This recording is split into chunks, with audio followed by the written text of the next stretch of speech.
Hello, everyone, and welcome to episode number 2 of Full Throttle Infinitely Wide, the Motorsports Community Podcast. I'm Preston Plourd, joined once again by Ryan Griffin and Super Mike. Hey, I was about to say, that's your cue to say hello. I Yep. was wondering who was going to go Right. first. It was a Right. standoff. Just sometimes it's just a matter of just let somebody go and then the other person follows up. So yeah, we're Yeah. back. Episode 2. Yeah. Unfortunately, Cody will not be joining us tonight. He's not really feeling well, so, we're not going to, force him to be on here if he's not feeling well. We don't want him to feel worse, But hopefully we'll have him back in the next episode. Yep. And this episode is going to be on the short side. We're going to be covering the NASCAR National Series races at EchoPark Speedway, formerly known as Atlanta Motor Speedway. And I don't care that they say Echo Park. I still call it Atlanta. I'll call it Hot Atlanta. This is the one I keep calling it by. I hear you, man.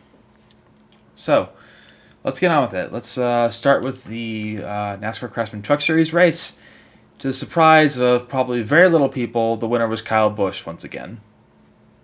Not that there's anything wrong with that. It's just something that a lot of us saw coming. Yeah. I mean, it's good to see him still doing well, even if it is in a lower series.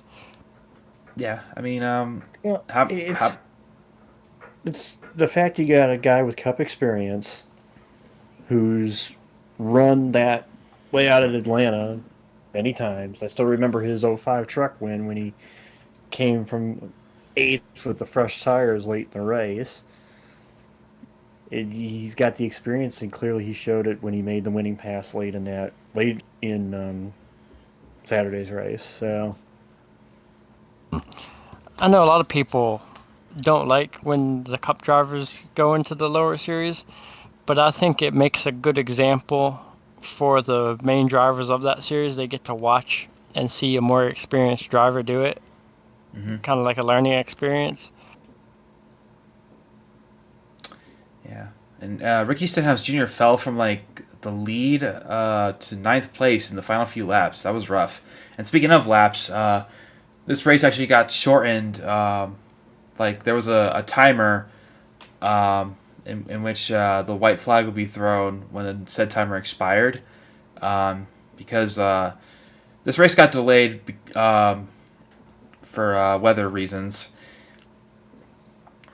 and the O'Reilly Auto Parts Series race was the same day, so they had to get this done quickly.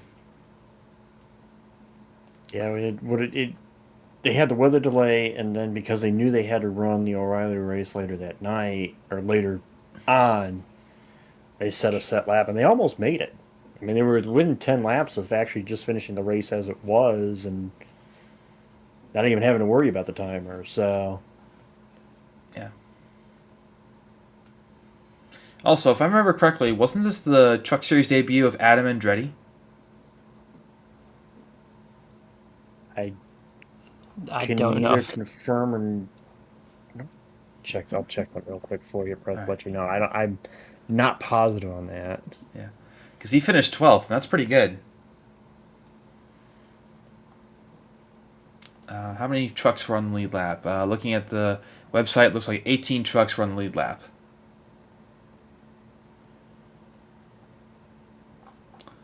And I see that Frankie Muniz finished 25th. So I've got a buddy of mine that really likes Frankie, and she's not really going to be happy about that.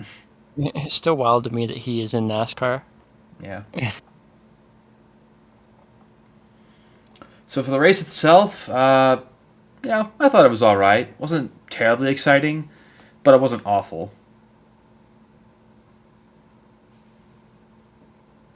You guys agree with that? Yeah, So the truck, I watched it off of another streamer. Watched it off of him. It did. It seemed like your typical for this configuration of Atlanta, the way the truck races have been for this configuration of Atlanta is You wait for the run, you wait for somebody to get a run, they go around, take the lead, cycle back around. It's kind of like there really wasn't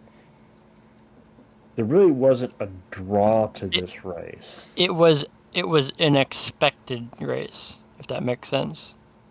Yes, there Like you kind wasn't of know anything how it's that gonna you go. were yeah, there wasn't anything that there was no real like unpredictability to it.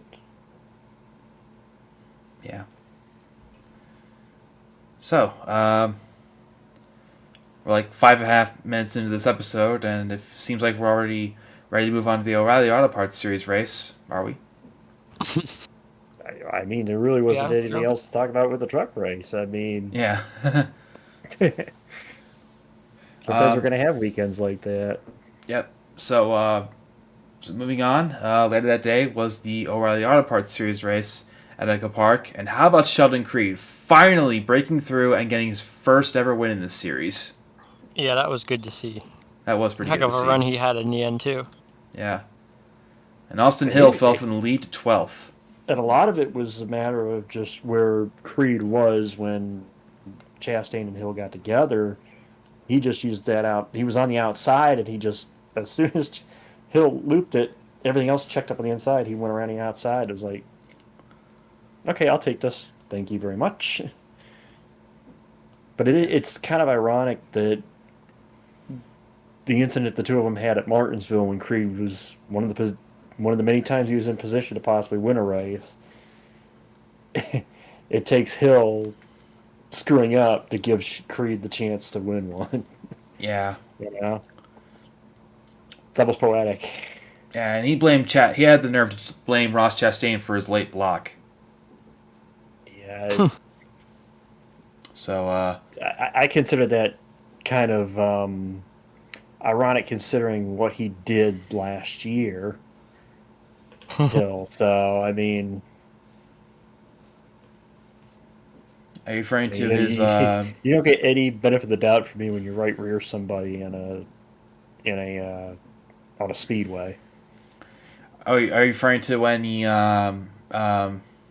when he wrecked Amarola at Indy Yeah, last yeah, year. yeah. At the Indianapolis Oval, I believe it was. Yeah, you don't get any sympathy from me. You don't get any of the benefit of the doubt from me. Also, please tell me I'm not the only one who kept double taking at Restloff's car the whole race. Because the way it was painted, it really looked like a Nissan, and it was bothering me. Hmm. Yeah, It looked Retzloff. really cool, but it looked odd. Yeah, a little bit. Retzloff came really close to winning that race, even though he Hmm. didn't lead any laps. Hey, as we proved last week, there's only one lap that matters. Yep. So Um, yeah, sorry for the silence there. I lost my train of thought for a little bit. Um, anything else that we can say about this race before we move on? I did enjoy it. It reminded me a lot more of like the older type of Atlanta racing. I don't know how they managed to do that, but they managed it. Yeah. I think that the track is getting to the point now, and I've continued to refer to Atlanta as basically it's a mini Daytona. In a lot of ways, it is because it seems like as they go through a run, that handling becomes a premium. And I think we saw that in this race, in the O'Reilly race, and we saw it later on in the Cup race too. How much handling paid a premium. You had to have the car handling rate. You had to sometimes have tires, there's a point I want to make when we get to the Cup race too. So, Yeah, it's becoming more of a handling track. It's not just a hold the pedal wide open track anymore. well, even those first few races, it still had that same because of the size of the track. I think you're seeing it more as the years go by and as the surface does start to lose that grip. You'll see it more become what the old Daytona was, Yeah. where it's more okay. How long can you stay in the throttle? how good is your car handling late in the run versus just flat out wide open like you see it at Talladega. Hmm. Hmm. And another thing I've always wondered, maybe not always, but wondered a lot about the current configuration of Echo Park is I wonder if a series like IndyCar could handle it. Mm. Well, the issue there is I think you would get a situation similar, and this is Be all similar to notorious when they now. used to run Texas. No, I think it would end up very much similar to possibly Las Vegas, Mm. and I don't think any of us want to repeat of what happened at Vegas. So In 2011, you mean? in 2011, and I think that's Yeah. what you would get because of the way the track is narrow for those cars. If you get obviously the Indy cars are a lot different than they were in 2011, but I think if you get a bunch together like that, you could have something similar happen. We don't want to see that happen again. Granted, it was wild, it was hairy, but it was so dangerous and so scary. Even the drivers themselves were afraid of it. Hmm. Hmm. Even before that race started, and even in the early laps of that race before the accident happened, the drivers were even nervous of it, and that's how you know that something was off, and that's why it's funny because the IRL did used to run the old configuration of Atlanta, but even then it was somewhat of a disaster when they ran it. Wait, when did our So IRL run Atlanta? If they ever did? uh, When Atlanta it, didn't have the dog leg. yeah, it was the well, no, it actually had the dog leg when they ran it, I think, but it was like Oh, did it? very early on in the IRL too. I'm trying to see if I can get confirmation here on the. Yeah, because I don't remember reading anything about Yeah, the Indy Racing League running at Atlanta. I see 98. Might have been earlier than that. 97, I know, is when they. 97, 98 is when they changed from the old layout to the dog leg, or to the tri oval. So Okay, it it might not have says. been on like the old. Yeah. So they did run the the how do you say, the dog leg Atlanta, the not the true oval Atlanta, but the dog leg one, but not the obviously not the not Echo Park. Mm, Because it looks like the first race there was in '98.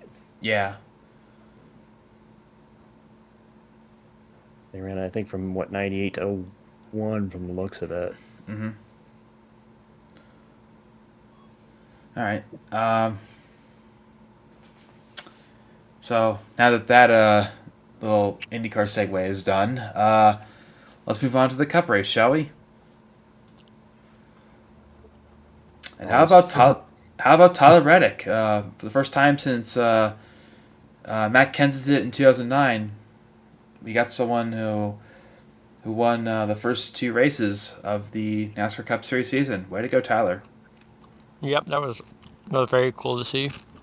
Yeah, Not only that, the fact he did it with missing the entire right front fender yeah. on that car. The entire right front fender is completely gone. And he's not the But only one who made a, he's not the only one who made a great comeback. How about Shane Van Gisbergen sliding through the grass twice and yet finishing sixth, his best career Hmm. oval points race finish. well, actually, I think on the last lap, when they came off of two, he was running fourth. So he might have lost a couple of spots there, but still, top 10 finish in just a second race this year on an oval, no less. But honestly, this entire race was everything that NASCAR wanted with this new Atlanta. The passes for the lead, the shuffling for the lead, the you had a couple of incidents dotted throughout it. This was exactly the kind of race you would have expected. Hmm. NASCAR almost wanted with this format, or with this layout when they put this layout together. And honestly, I honestly think this is probably the best race we've had on the new layout. Granted, yes, we did have the three wide finish here, but I think overall race, this was probably the best one we've had. since they changed the track. It's one of the best races I've seen at Atlanta in years. Yeah. And speaking of that 3-wide finish, how about Daniel Suarez finishing 5th? Yeah, Daniel just got, he wasn't up in the top 10 for much of the day, but he kind of showed up when it mattered. And I want to make note of it too, because I think he was one of the ones that also did it too. The guys on fresh tires late in that race, Reddick was one, Chastain was another. Those fresh tires started to pay dividends at the end of that race too, because you notice there was guys that were up front for much of the day, say like a Chase Elliott, that didn't take tires, that kind of got themselves shuffled out. And then when you had like the last yellow, I noticed Elliott pitted, I think it was the last yellow to get tires. Handling and tires are becoming more of a premium on the new layout now, and I think it's added another element to it, and I like that. I kind of like this element of, okay, who's on tires, who isn't on tires, whose car is handling without tires. I kind of like that aspect now, and that's I enjoyed Sunday for that very reason.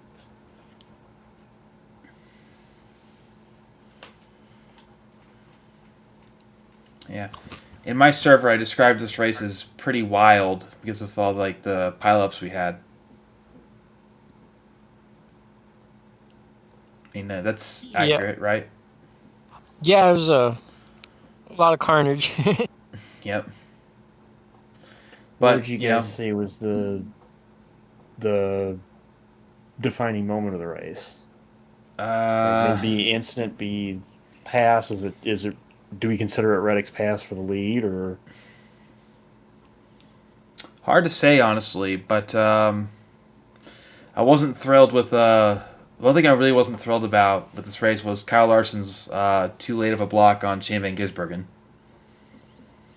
Well, Like, Yeah. I'm a Larson fan, but like that was just not a good move. I think it was twofold. I think it was he went to make the move down to the bottom, but I don't. He even said in his post, yeah, he owned up to it, but he even said in his post track interview that he was not aware they were 3 wide. He didn't know that SVG was down there. He swung down thinking that it was clear, didn't know SVG was down there. Yeah. That's more of a spotter issue at that point. Mm-hmm. But that's also, we also saw a couple of other incidents too. You had Kyle Busch when he got sideways and tried to correct it, come back up the track. He got a little tap from Gregson and spun out. And then you had there was another one almost similar to that. I can't remember now. When Josh Berry had to get around, or when Gibbs tried to slide in front of Josh Berry, as Berry got forced basically three and maybe almost 4 wide with Bell up the inside. That was the initial wreck, the first wreck of the day. And then, of course, we had an incident involving William Byron, like having a tire go down. He tried to get out of the way, but Austin Cindric clipped him, and one thing led to another. Well, here's the odd thing about that one is Byron actually later said that he didn't have a tire down, that the car got loose on him. So I don't know if there's anything more in that, but yeah, I remember hearing that when I was watching it, that they said that Byron had told a reporter that he didn't have a tire down. I could have sworn that he felt. Yeah, I could have sworn that he had one down, but if I made a mistake there, then my bad. Again, I'm with you, Preston. I thought the same thing, but Byron was claiming he didn't, and he didn't feel one. So I don't know how much of that we can rely, but that I figured driver would typically tend to know, but I think we'd be hard pressed if we didn't mention Carson Hocevar's incident and our thoughts on that. The one that If gap car. Yeah, the one that brought out the caution to set up basically what was the final restart. Yeah, like It's like where Hocevar's do a you great stand on driver. it? Like Hocevar's a great driver. I can see like him getting at least one win in his career, but he's just got to be a little more careful. Because that's the thing, as aggressive as he is, I can't necessarily blame him for that one because he was getting shot. Yeah, He had Ross yeah. basically all Watching the over his back replay, he bumper. had gotten a big shunt in the back, so it was either check up and probably get spun out, or go for the hole that was open for a moment. That closed, of course, by the time he got to it. It's unfortunate because Bell got torn up as a result, and Bell, who was the defending winner, actually was in position late. Again, just like last year, and he's the one that got tore up as a result. But there's not much you can do. I mean, it's late in a race at Atlanta. It's gonna get wild. It's gonna get crazy, and he saw a hole and he went for it. Now, I will say this: the run on the back straightaway, when they got to the back straightaway, the last half lap, Bubba made a move to the top to block the top, and I don't know if he is. I don't know again if this goes back to the handling of the cars or what, but I think he slid further than he intended to. Mm-hmm. And when he did, it left that open, the middle up and the bottom, and that's when Reddick had his opportunity. Because as he drag raced Hocevar into 3 and 4, no, this was coming to the white flag. As he drag raced him into 3 and 4, he had Briscoe come up behind him and give him the draft assist, and that's what allowed him to go by Hocevar. And I wonder if Bubba could have won that race had he not slid so far over. Yeah, we'll never know. Yeah, and it looks like he tried to come back down, but Hocevar had already shot the gap between the two. Oh, but yeah, by the time he slid up, there was no. Yeah. By the time the hole was opened, it's like there's no way Bubba was going to get back. But it's just if he had swung it just right and gotten in front of Hocevar, who knows what we would have seen? It would have been Reddick winning back to back, or would have been somebody else. Yeah, we'll never know, but Wallace put up a hell of a fight, that's for sure. That's for sure. And I'm telling you, I don't know about you guys, but I'm impressed with the 23XI car speed this year, the start of this year. Both Daytona and Atlanta, they have proven that they've got speed. Now, the real question is going to be going this week in Coda, and see what they have. Now, Reddick has won there before in this car, the 45. Bub is a little iffy when it comes to road racing, so that's going to be the gauge to me about where they're at, is how they do this weekend. Imagine we see a Reddick triple for the season opener. That'd be amazing. But it's never been done. I'm pretty sure never SVG's been done in got NASCAR history, winning the first 3 races of the year. So yeah, but I'm pretty sure SVG could do it. I'm pretty sure SVG's got it, but who knows? Well, it's the one race he didn't win at last year. Yeah, so. If he does win, it'll be his 6th straight non-oval win, tying Jeff Gordon's record. And I like, as big of a Jeff Gordon fan as I am, if SVG were to break that record, I wouldn't be mad at all. Because SVG's a hell of a driver. He really is. Mm-hmm. He's a hell of a talent. Yeah. Like I said, if they can just get like they're doing, gradually better on the ovals, he could be a complete package. Yeah, and he could be a threat for the championship.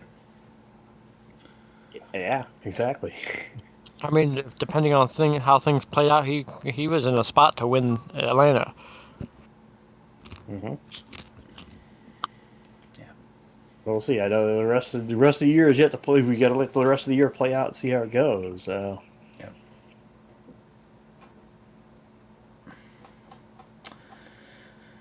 Well, now that we've covered the 3 National Series races, it looks like. One more thing to note before we get off of Atlanta.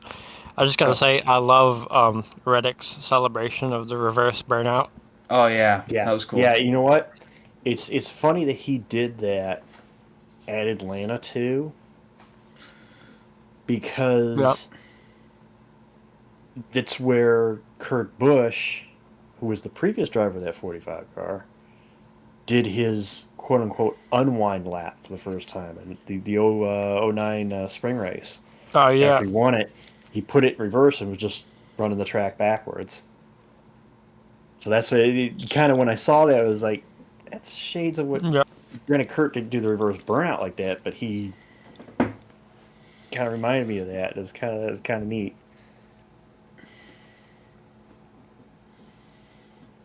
Yeah. So, we good? I think we've said pretty much all we could about this weekend. I guess so. Yeah. So, yeah, very fast episode compared to the previous one. Well, let's preview next weekend then. Since we're doing these episodes kind of we wrap up, and then we might as well preview the next race. Preview next weekend. I mean, you got the trucks are going to St. Pete for the first time. Yep, they're having Yeah. they're sharing the weekend with IndyCar. Then obviously, Coda's this weekend for O'Reilly and Cup. So we could break down that, you know. We could. Have you ever had a road course this early in the season?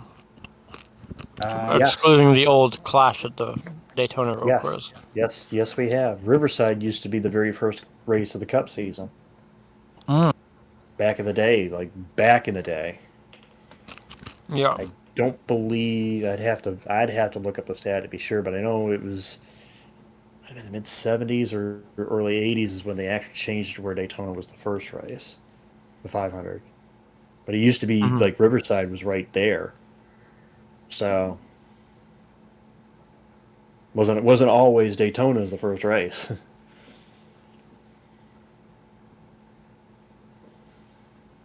But yeah, we got. I'm interested. I'm definitely gonna watch that truck race because it's unique to see the trucks. I think that's what the truck In a new series environment. needs. Well, new environment. What I want to see is the trucks have more of these events, the standalone events from the Cup Series. I think that's what the trucks in O'Reilly need, is more of these standalone events away from the Cup cars, so they got a chance to shine. Yeah. I really went like when they went to the Canadian Tire Motorsports Park or whatever that track is called. Motorsport. Motorsport is the Motorsport, alternate yeah. name for it, but Canadian Tire Th- Motorsports Park is the full. That was a fun race when they went there the first year. I agree. Well, actually, the 2013, 2014, 2016, 2017, that track always produced Yeah. wild finishes. And literally finishes that happened off the last corner. So, but I mean, more or less, is I just want more of these standalone events for these guys, because give them a chance to shine. Give them a chance to, hey, you know, showcase your talent here. Because I think that's, as much as we have the Cup guys come and race the lower series, which, hey, a race car driver is going to want to race races. It doesn't matter what division. But if you can have like more of these standalone races where you may not get as many Cup guys joining in the field, that's when you're going to get like the truck regulars a chance to shine. You might see a guy make a name for himself, like we've seen Corey Heim do in the Truck Series in recent years. And you know there's always going to be the bragging rights of getting your first win the first time they go to a new track. Exactly. Man, the scenes of someone like Dario Franchitti wins that truck race at St. Petersburg. I mean, it's a little bit of a, that would be a cool Cinderella story. I don't know if it's a realistic It's probably not gonna possibility, to happen. be honest, but it'd be a cool Cinderella story. Yeah. Who knows? Not gonna We'll have to deny- wait not till the gonna day deny to see. that. Mm-hmm.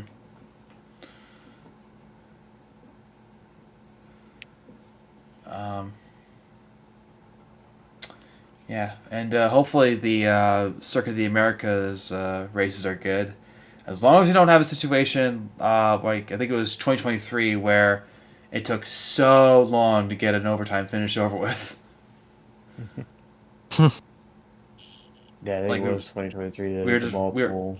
I remember like Multiple I ones. was watching it with some buds, and we were just like, get on with it. We're just losing our minds. I remember I was home watching it with at my uncle's house, watching it with him, and he quoted, "What have you idiots forgotten how to drive a car?"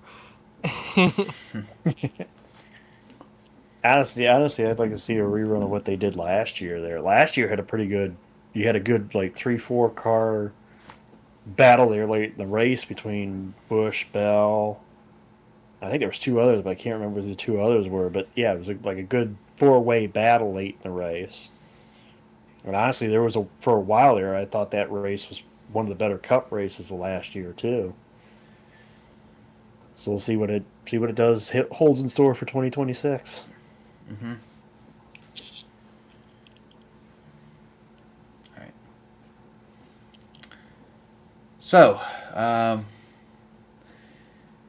that's done. We've been going for a little bit over half an hour. Uh, so what do you think? You ready to wrap this up? Have we covered everything?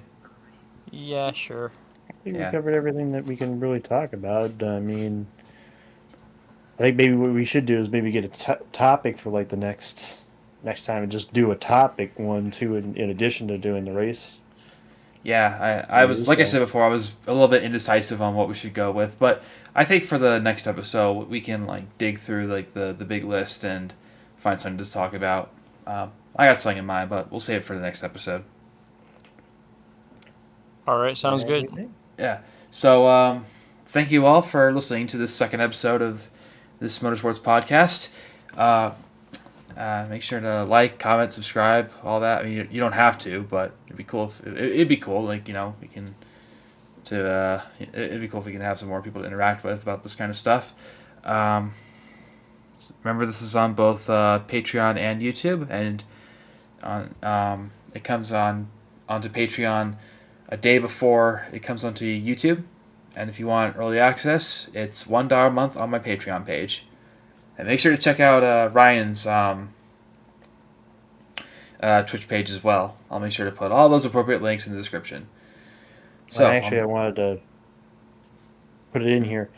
I have plugged this podcast on my Twitch.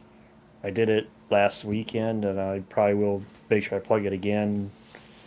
Make sure I plug it again this weekend when I do my streams and stuff. So that way, if anybody wants to or looks for us, we can at least, hey, this is what we're doing. This is come check us out. mm-hmm. Alrighty. So on behalf of Super Mike, Ryan Griffin, and the absent Cody Goforth, I'm Preston Plourd. Thank you very much for listening to episode 2 of Full Throttle Infinitely Wide, the Motorsports Community Podcast, and we'll see you next time.